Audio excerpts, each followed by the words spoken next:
golpeados, rociados con gas pimienta, con los huesos rotos y sin poder llamar a su familia ni a un abogado. Eso es lo que está pasando ahora mismo dentro de un centro de detención migratoria en la Florida, construido por el gobernador Ron DeSantis en los pantanos de los Everglades. Y nosotros, como comunidad, necesitamos hablar de esto. Bienvenidos. Si usted es nuevo por aquí, le pido que se suscriba a este canal ahora mismo y que le dé like a este video, porque cada vez que usted hace eso, nos ayuda a seguir trayendo información como esta, información que muchos no quieren que usted sepa. ¿Ya está suscrito? Pues comparta este video con alguien que necesita escuchar lo que vamos a contar hoy. Hoy vamos a hablar de algo que está sacudiendo a toda la comunidad latina en los Estados Unidos. Un escándalo que pone en evidencia no solo el trato brutal que están recibiendo inmigrantes detenidos en la Florida, sino también las fallas profundas, gravísimas, de un sistema migratorio que está siendo usado como arma política. Estamos hablando del centro de detención conocido popularmente como el Alligator Alcatraz, ubicado en los Everglades, en el condado de Collier, en la Florida. Y lo que está saliendo a la luz en estas últimas semanas nos deja sin palabras. Vamos a los hechos. El 2 de abril de este año 2026, un grupo de detenidos en ese centro comenzó a quejarse porque los teléfonos no funcionaban. Esos teléfonos, esa línea de comunicación, son básicamente el único contacto que tienen esas personas con el mundo exterior, con sus familias, con sus abogados. No es un lujo, es un derecho. Y ese día, ese derecho estaba cortado. ¿Qué hicieron los guardias cuando los detenidos se quejaron? ¿Fueron a revisar los teléfonos? ¿Llamaron a un técnico? No. Según la declaración judicial presentada por la abogada Catherine Blankenship, quien representa a dos de los afectados, los guardias comenzaron a provocar a los detenidos, a insultarlos, a amenazarlos, a ponerse cada vez más agresivos y a gritar que iban a entrar a las jaulas, así tal cual, las jaulas donde estas personas estaban encerradas. Y entonces ocurrió lo que no debería ocurrir nunca en un país que se llama a sí mismo defensor de los derechos humanos. Uno de los detenidos se acercó a un guardia para hablarle, para reclamar, para pedir una explicación. Y ese guardia lo golpeó directamente en el ojo. Un puñetazo en la cara. Y a partir de ese momento se desató una brutalidad que quedó documentada en los tribunales federales de los Estados Unidos. El detenido que recibió ese golpe en el ojo se llama Raico López Murphy. Es cubano. Fue detenido durante una cita rutinaria con las autoridades de ICE, no intentando cruzar una frontera clandestinamente, sino yendo a una cita oficial. Según los relatos recogidos por Telemundo 51 y documentados legalmente, Raico fue sacado de la jaula a la fuerza. Lo golpearon en el piso. Varios guardias lo patearon en la cabeza. Le lastimaron el hombro y el brazo. Y uno de ellos lo inmovilizó con la rodilla sobre el cuello, una imagen que todos reconocemos, una imagen que el mundo ya vio antes y que nos conmovió profundamente. Su madrastra, Lisette Champagne, dijo que 8 guardias le cayeron encima a su hijastro, que uno le dio en el ojo, que incluso hubo uno que trató de estrangularlo, y que otros presos gritaban asesino, lo mataste, asesino, lo mataste. Eso no es seguridad. Eso no es control. Eso es brutalidad con uniforme. Y no terminó ahí. Después de los golpes, Raico fue enviado a una celda de aislamiento, lo que dentro del centro llaman la caja, un espacio de aproximadamente 2 metros por 2 metros. Estuvo ahí encerrado durante 9 días. 9 días. Sin recibir atención médica adecuada, solo con pastillas para el dolor mientras él reportaba dolores intensos en el pecho y en la cabeza. Cuando su abogada logró comunicarse con él a través de una videollamada, días después del incidente, Raico tenía el rostro visiblemente golpeado, con moretones, con el ojo hinchado. La imagen fue presentada ante el Tribunal Federal como evidencia. Y Raico no fue el único. Según la misma declaración judicial, otro detenido terminó con la muñeca fracturada durante esa jornada.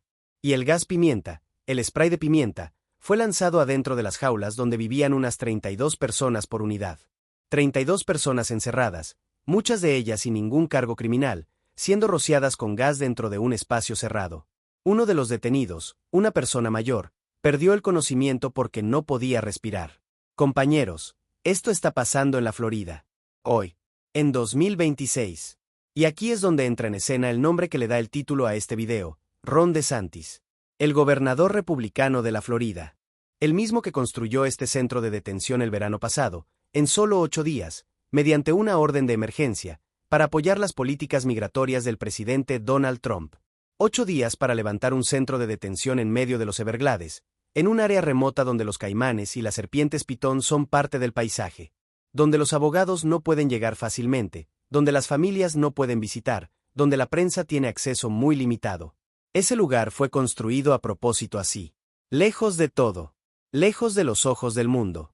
Y el nombre popular que le pusieron, Alligator Alcatraz, el Alcatraz de los Caimanes, no fue elegido al azar. Es una combinación entre la brutalidad del famoso presidio y el peligro natural de los pantanos de Florida. Eso dice mucho de cómo fue concebido este lugar desde el principio. No como un centro de procesamiento migratorio, sino como un lugar de castigo, de disuasión, de miedo. Hay algo que tenemos que poner sobre la mesa aquí, porque es importante que la comunidad entienda el contexto legal.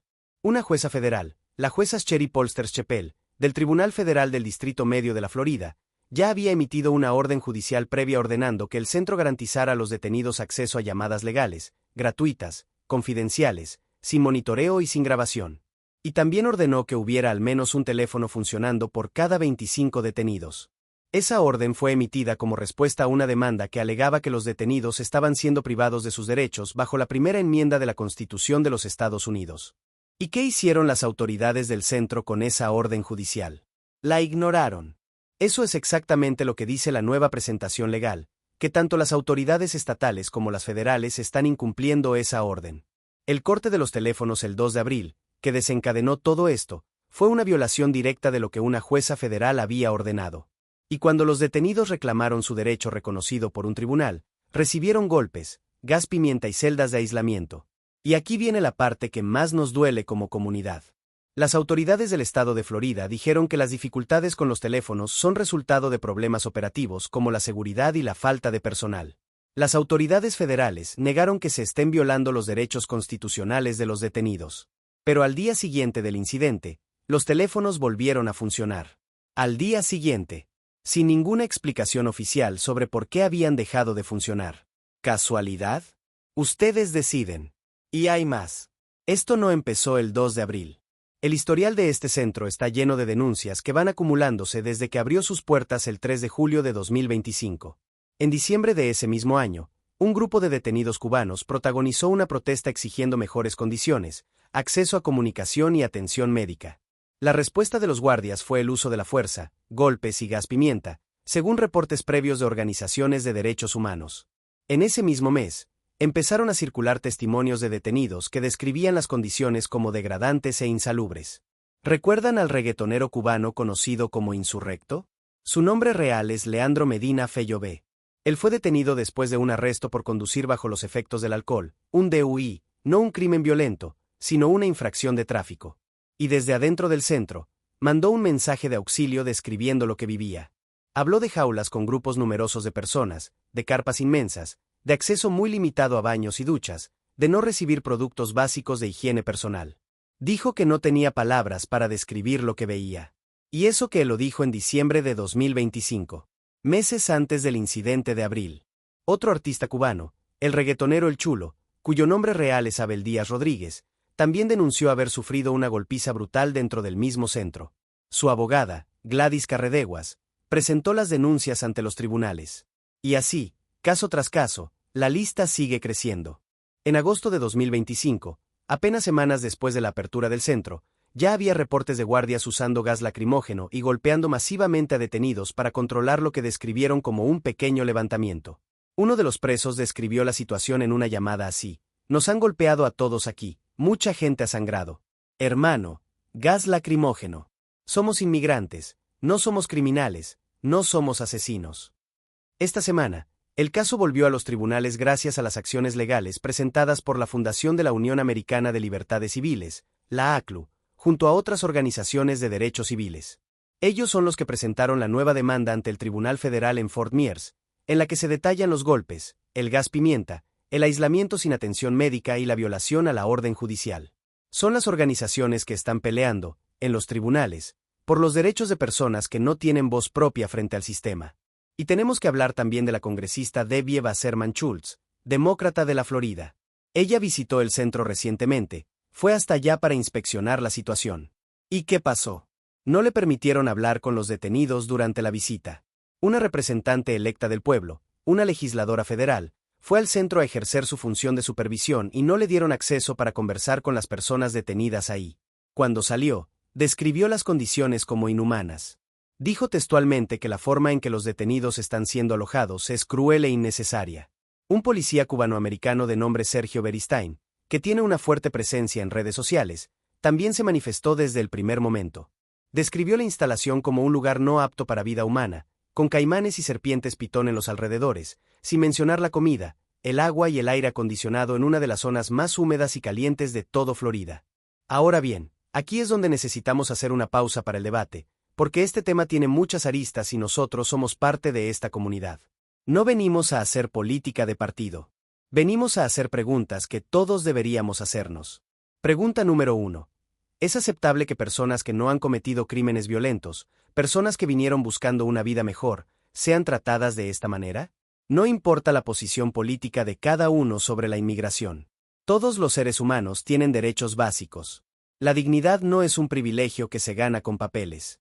Pregunta número 2. ¿Por qué se construyó este centro en solo 8 días, en un área remota, lejos de todo?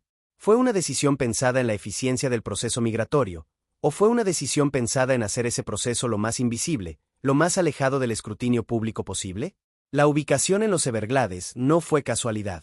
Un centro construido cerca de una ciudad grande tendría periodistas afuera todos los días. En los pantanos, nadie ve nada. Pregunta número 3. ¿Qué significa que entre 700 y 800 personas detenidas en ese centro sean cubanas, y que el 70% de ellas no tenga órdenes finales de deportación? Eso significa que son personas cuyo caso migratorio todavía no ha sido resuelto, que siguen en proceso legal, que técnicamente tienen derecho a estar en este país mientras su situación se define. Y están meses y meses encerradas en ese lugar. Muchos en esta comunidad apoyaron las políticas migratorias más duras, y entendemos esa posición. La ley es la ley, y nadie debería estar por encima de ella. Pero la ley también protege a las personas de ser golpeadas, de ser rociadas con gas pimienta en espacios cerrados, de pasar 9 días en un cuartico de 2 por 2 metros sin atención médica. Eso no es hacer cumplir la ley. Eso es abuso de poder con uniforme. Y aquí hay algo que nos toca especialmente de cerca. La mayoría de las personas detenidas en ese centro son cubanas. Son parte de nuestra comunidad. Son gente que huyó de una dictadura, que cruzó mares, que arriesgó la vida buscando libertad, buscando exactamente lo que se supone que este país representa. Y terminaron en jaulas en los pantanos de Florida, siendo golpeadas por guardias privados de una empresa que se llama Critical Response Strategies. Guardias privados, no agentes federales entrenados. Guardias contratados por una empresa privada que recibe dinero del gobierno del estado de Florida. Y aquí vamos a poner los números sobre la mesa para que entiendan la dimensión de todo esto. Ese centro tiene capacidad para albergar hasta 3,000 personas. Fue construido en 8 días. Abrió el 3 de julio de 2025. Desde su apertura ha acumulado múltiples demandas legales, protestas internas, denuncias de condiciones inhumanas, reportes de violencia y ahora una presentación judicial ante la Corte Federal acusando a las autoridades de violar una orden de un juez. Todo eso en menos de un año de operaciones. Pero la crisis no es solo este centro. Esto es parte de un sistema más amplio. Desde que comenzó el endurecimiento de las políticas migratorias bajo la administración Trump, con el apoyo activo y entusiasta del gobernador DeSantis, la cantidad de personas bajo custodia migratoria en los Estados Unidos se ha disparado. Los centros de detención están llenos. El sistema no estaba preparado para manejar ese volumen de personas con los estándares mínimos de dignidad. Y cuando los sistemas se saturan y no hay supervisión adecuada, ocurren exactamente estas cosas. Florida incluso construyó un segundo centro de detención migratoria en el norte del estado. Están expandiendo la infraestructura de detención mientras los problemas en el primero siguen sin resolverse. Eso dice mucho de las prioridades del gobierno estatal. ¿Y DeSantis? El gobernador que construyó todo esto, que firmó las órdenes de emergencia, que alineó su agenda política completamente con el endurecimiento migratorio, ¿qué ha dicho sobre los golpes, el gas pimienta, los huesos rotos, los 9 días en aislamiento? Sus voceros dicen que los problemas son operativos, que hay dificultades de personal y de seguridad, que no se están violando derechos constitucionales. Una respuesta burocrática, fría, que no responde nada. Mientras tanto, Raico López Murphy sigue detenido, con el ojo morado, con los huesos del cuerpo adoloridos, en algún rincón de ese centro en los Everglades. Su familia afuera, angustiada, esperando. Su abogada peleando en los tribunales. Y nosotros aquí, tratando de que su historia no se pierda en el ruido diario de las noticias. Porque eso es lo que más le conviene al sistema. Que nos cansemos. Que sigamos scrolleando. Que olvidemos el nombre de Raiko mañana cuando salga otra noticia. Por eso este canal existe. Por eso este video existe. Para que no olvidemos. Para que cuando alguien pregunte qué estaba pasando en la Florida en el año 2026, haya un registro, haya una voz, haya una comunidad que dijo, nosotros vimos esto y no nos quedamos callados. Y hablando de quedarse callado, quiero decirles algo muy directo. Hay un sector de nuestra comunidad que ha apoyado estas políticas porque cree que la mano dura es la solución al problema migratorio. Yo entiendo esa posición. Pero hay una diferencia muy grande entre tener una política migratoria estricta y tener guardias rompiendo muñecas y poniendo rodillas en los cuellos de personas que están en una jaula reclamando su derecho a hacer una llamada telefónica. Esas son dos cosas completamente distintas. Una es política. La otra es brutalidad. Y si en este país se permite que le hagan eso a los inmigrantes sin documentos hoy, ¿qué garantía tenemos de que mañana eso no llegue a afectar a cualquiera de nosotros que tenga un problema con la burocracia migratoria? La historia nos ha enseñado muchas veces que los derechos que no defendemos para los más vulnerables son los derechos que terminamos perdiendo todos. Ahora, para ser justos, hay que decir que las autoridades niegan las acusaciones más graves. Dicen que el acceso a los teléfonos se interrumpió por razones operativas. Dicen que no hay violación de derechos constitucionales. Dicen que las instalaciones cumplen con los estándares mínimos requeridos. Y es posible que una investigación independiente encuentre una versión de los hechos diferente a la que presentan los abogados de los detenidos. Eso es parte del proceso legal que está en curso. Pero lo que no se puede negar son las imágenes. El rostro de Raiko López Murphy con el ojo morado, documentado en una videollamada días después de los golpes y presentado como evidencia ante un tribunal federal. Eso no es una acusación. Eso es evidencia. Las lesiones están ahí. El aislamiento está documentado. La fractura de muñeca de otro detenido está en los archivos del tribunal. Lo que necesitamos ahora, lo que esta comunidad debe exigir, es una investigación independiente. No una investigación del estado de Florida que investiga al estado de Florida. Una investigación independiente, con acceso real al centro, con posibilidad de hablar con los detenidos, con revisión médica de los heridos, con transparencia total. Eso es lo mínimo que se le debe a personas que están bajo custodia del gobierno, ya sea federal o estatal. Las organizaciones de derechos humanos ya están pidiendo eso. La ACLU ya está en los tribunales. Algunos legisladores están levantando la voz. Pero necesitamos que la comunidad también hable. Que comparta esta información. Que no deje que este tema desaparezca de la conversación. Porque cada vez que un video de este tipo llega a más personas, cada vez que alguien comparte este contenido con su familia en el grupo de WhatsApp, cada vez que alguien le pregunta a su legislador qué está haciendo al respecto, estamos contribuyendo a que estos casos no caigan en el olvido. Estamos ejerciendo un poder real que tenemos como comunidad. Antes de cerrar, quiero que reflexionemos juntos sobre algo. El nombre de este centro, Alligator Alcatraz, fue popularizado con una mezcla de orgullo y provocación por quienes lo construyeron. Ron DeSantis lo presentó como un logro. Donald Trump lo visitó en julio de 2025 y le dio su respaldo completo. La idea era que el nombre en sí mismo fuera una advertencia para los migrantes, un mensaje de que Florida no es un lugar bienvenido para quien venga sin documentos. Y es posible que desde un punto de vista político eso funcione como disuasión. Pero hay un costo. Y ese costo tiene nombre. Se llama Raiko López Murphy. Se llama el detenido con la muñeca rota. Se llama el anciano que perdió el conocimiento porque no podía respirar con el gas pimienta en una celda cerrada. Se llama a los cientos de cubanos que llevan meses ahí encerrados sin una orden final de deportación, esperando, sin saber cuándo termina su historia. Ese es el costo humano de usar los centros de detención no como herramienta de procesamiento migratorio, sino como herramienta de castigo y de mensaje político. Y como comunidad que ha conocido de cerca lo que es huir, lo que es buscar una segunda oportunidad, lo que es llegar a un país nuevo con las manos vacías y el corazón lleno de esperanza, no podemos quedarnos indiferentes ante eso. Esto no es solamente un problema de política migratoria. Es un problema de derechos humanos. Es un problema de quienes somos como sociedad, de qué valores defendemos cuando nadie nos está mirando, o cuando lo que nos está mirando son personas a las que el sistema ha despojado de todo poder. No sé cómo va a terminar este caso en los tribunales. No sé si las autoridades van a rendir cuentas por lo que pasó el 2 de abril en ese centro de los Everglades. No sé si Raiko López Murphy va a obtener justicia. Pero sí sé que si este video llega a las manos correctas, si suficientes personas se informan, si suficientes voces se levantan, las probabilidades de que haya justicia aumentan. Así funciona la presión ciudadana. Así funcionan las comunidades que se cuidan entre sí. Así que si llegaste hasta aquí, si escuchaste toda esta historia, te pido una cosa muy simple. Dale like a este video ahora mismo. Suscríbete al canal si todavía no lo has hecho. Y comparte este video con al menos una persona hoy. Un familiar, un amigo, alguien de tu comunidad que necesita saber lo que está pasando. Eso es lo único que te pedimos.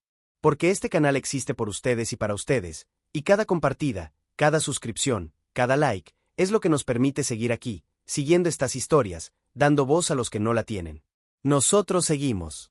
Y seguiremos informando.